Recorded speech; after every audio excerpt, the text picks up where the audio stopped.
Uite, dom'le, felul în care se prinde tabla cu holșuruburi. Aici unde se îmbină, se petrece una peste alta, holșurubul vine băgat aici. Și între tabla se prinde aici cu holșurubul. Nu aici, nu aici. Să etanșeze, că ea are o șaibă de cauciuc, o șaibă plată de cauciuc și ea trebuie să etanșeze pe blană. Nu se pune aici, nu se pune stânga sau dreapta.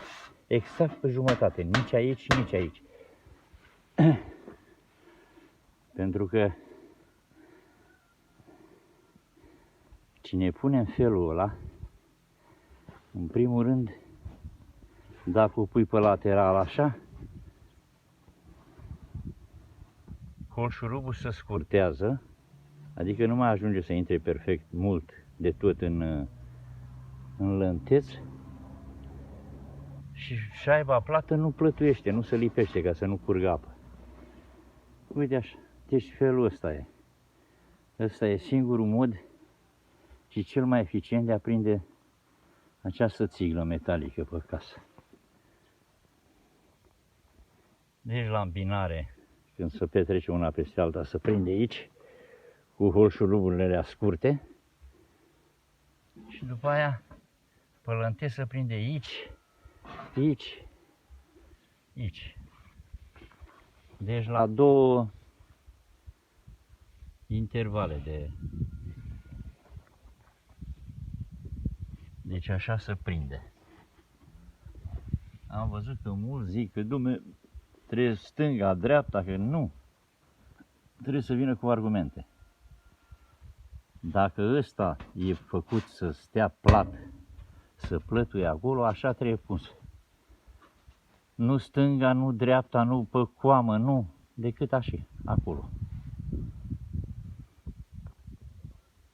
Așa se prinde o tablă, o țiglă de asta metalică pe casă.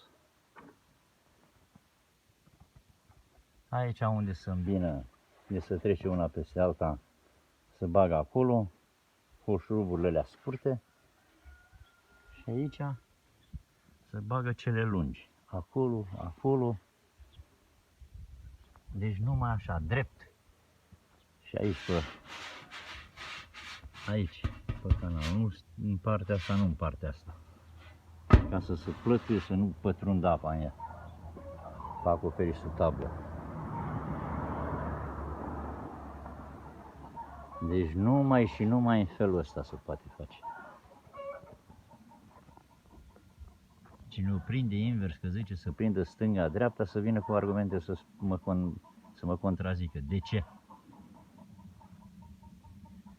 Când normal trebuie făcut așa.